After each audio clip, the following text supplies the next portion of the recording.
QCQ, this is Kilo Quebec 4 Victor X-ray Oscar.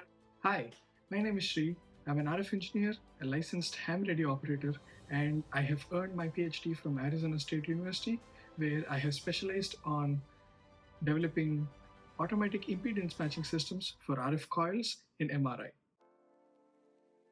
So, at the heart of every wireless system that has the ability to transmit, there is a device that can generate an RF signal. Now, this RF signal will be later processed and modulated for various applications and needs. Today, let's start by focusing on how this RF signal is generated. In modern day electronics, there is multiple ways of generating this RF signal based on the needs. So, going from cell phones to MRI devices, this can vary. But one of the most robust ways or fundamental ways to generate an analog RF signal is a PLL, also known as a phase locked loop. So today we will look at the basic concept of PLL and also take one of the most popular PLL based frequency synthesizer in the market that is famous for both professionals and hobbyists alike. And we look at the pinout, the function of the device, and try to understand it more before we dive into an actual design. In a phase lock loop, there is an input frequency that is also called as a reference signal that is fed into the phase detector.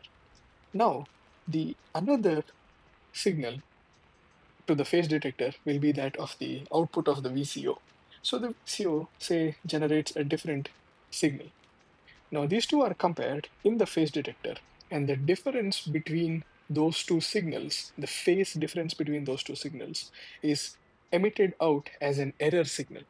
This error signal goes through the loop filter that is here, goes through some filtering, low pass filtering usually, and that is given as a feedback to the VCO to adjust the VCO's output. When the error becomes zero, what it does is the input reference and the output signal of the VCO will be the same frequency. So let's take a step back and understand how making the phase of two signals equal will give same frequencies, right? So let's understand the concept of phase.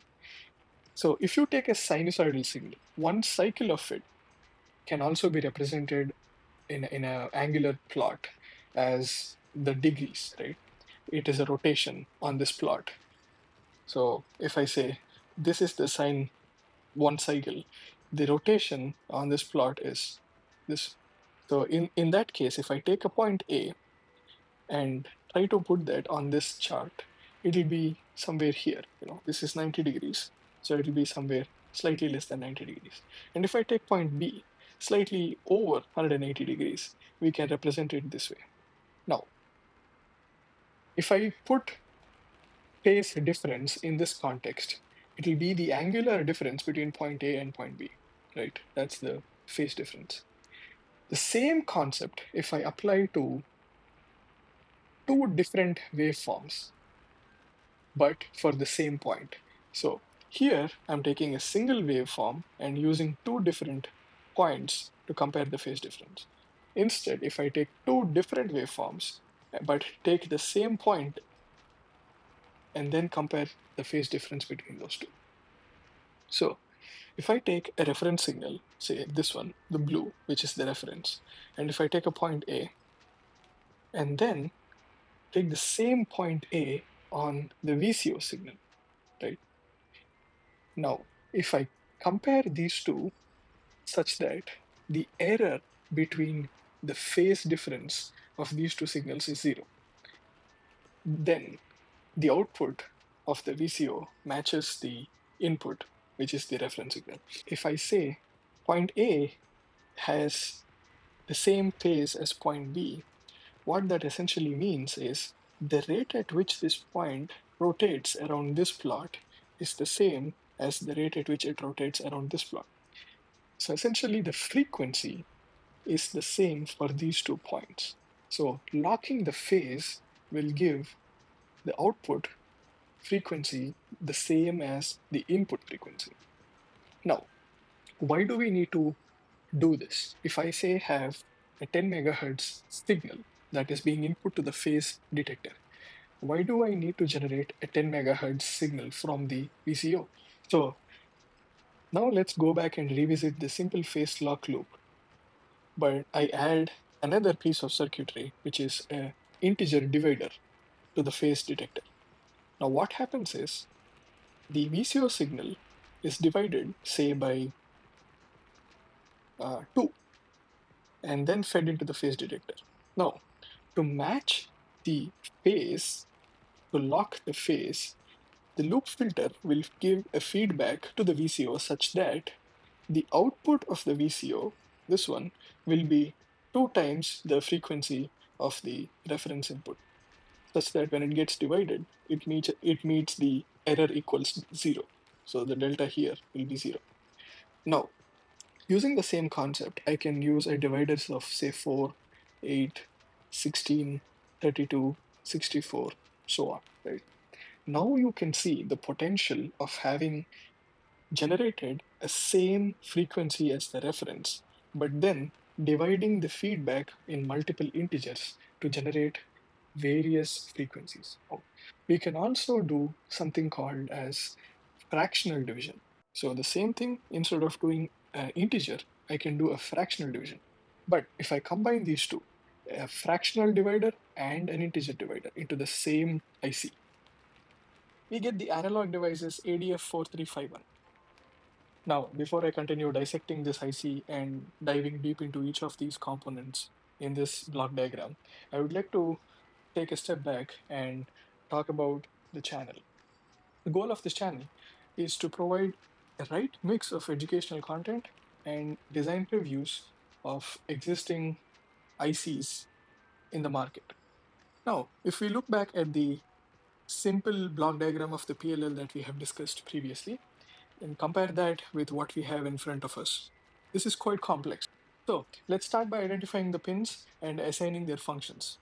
So first, at the top, we can see all the pins from here to here. These are all your supply pins for various reasons. We can discuss that in the following video. The supply for this chip is at 3.3 volts. It's a CMOS logic throughout. And then on your left, we have the external RF input, which is usually connected to a crystal oscillator.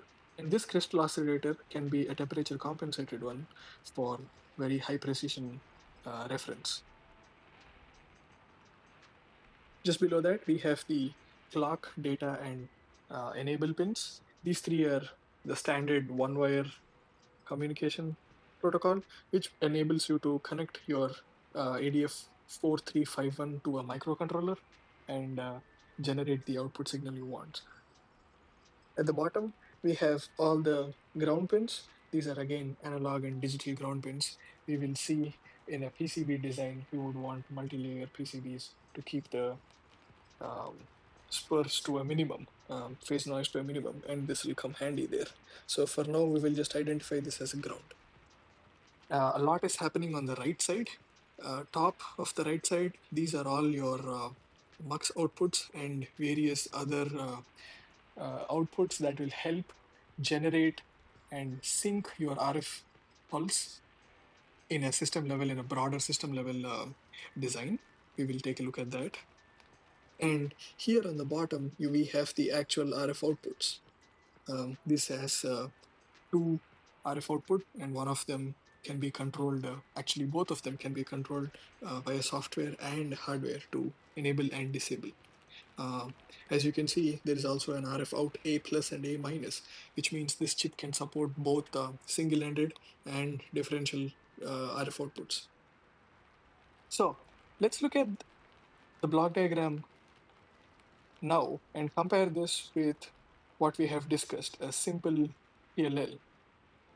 Now it seems quite similar to what we have discussed if we eliminate all the additional parts of the block diagram.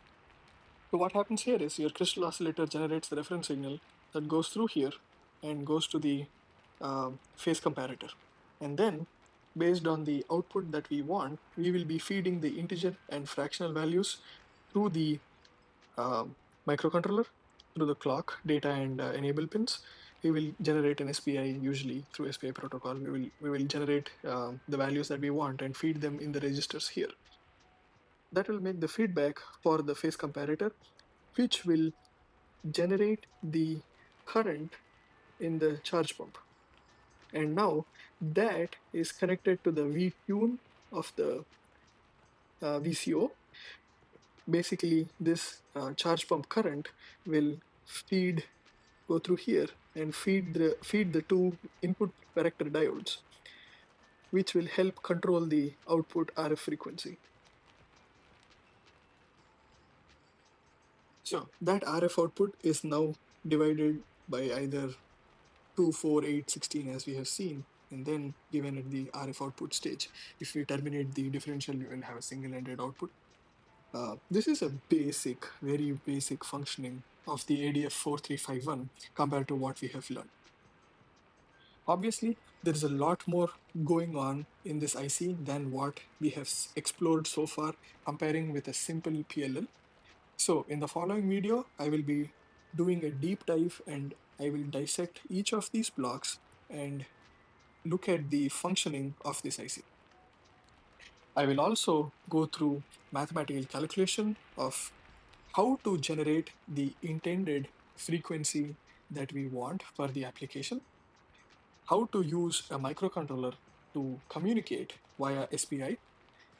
We will also take a look at the timing diagram of this IC. And finally, we will combine all of this information with additional building blocks like a microcontroller, voltage regulator, a power detector, and put together a simple block diagram to develop an RF signal generator for a particular application. We will also define the needs for that RF signal generator, how much output we want, what is the frequency, and how we can develop a fully closed loop RF signal generator for our application.